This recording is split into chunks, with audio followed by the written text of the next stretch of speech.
Ratios में हमारा तीसरा टाइप था एक्टिविटी या फिर टर्नओवर बेस्ड रेशियो, जिसको हम परफॉर्मेंस रेशियो भी कहते हैं। इसके अंदर टोटल हमें 6 रेशियोज पढ़ने हैं। पहला रेशियो आता है इन्वेंट्री टर्नओवर रेशियो, दूसरा आता है ट्रेड रिसीवेबल टर्नओवर रेशियो, तीसरा trade payables turnover ratio, fourth आता है हमारा working capital turnover ratio, fifth आता है हमारा fixed assets turnover ratio and number 6 आता है हमारा नेट एसेट्स टर्नओवर रेशियो। चलिए इसमें सबसे पहले रेशियो की बात करते हैं, जिसका नाम है इन्वेंट्री टर्नओवर रेशियो। देखो, inventory is related with cost या NRV whichever is lower. ये मैं प्रूडेंस कॉन्सेप्ट में हमने पढ़ा था क्लास 11th के अंदर।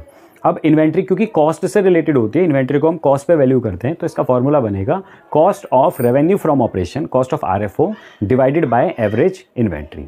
अब यहाँ पर हम कॉस्ट कैसे कैलकुलेट करेंगे? कॉस्ट निकालने के हमारे पास 2 तरीके हैं। सबसे पहले हम opening inventory plus net purchase plus direct expense और उसमें से माइनस कर देंगे हम क्लोजिंग इन्वेंट्री। जैसे आप 11th क्लास में cost of goods sold COGS calculate करते थे, opening stock plus net purchase plus direct expense minus closing stock. अब यहाँ पर देखो डायरेक्ट एक्सपेंस का क्या मतलब है? डायरेक्ट एक्सपेंस में हम वेजेस को इंक्लूड करेंगे, ट्रेड फ्रेट इनवर्ट्स को वो करेंगे, इंक्लूड करेंगे, फ्यूल एंड पावर को इंक्लूड करेंगे। ठीक है, अगर ये चीज़ आपको देखने के लिए मिल जाती है कहीं पर, तो इनको आप डायरेक्ट एक्सपेंस के तौर पर प्लस कर सकते हो। और डायरेक्ट एक्सपेंस यदि नहीं दिए हुए तो आप उनको 0 कंसिडर कर सकते हो।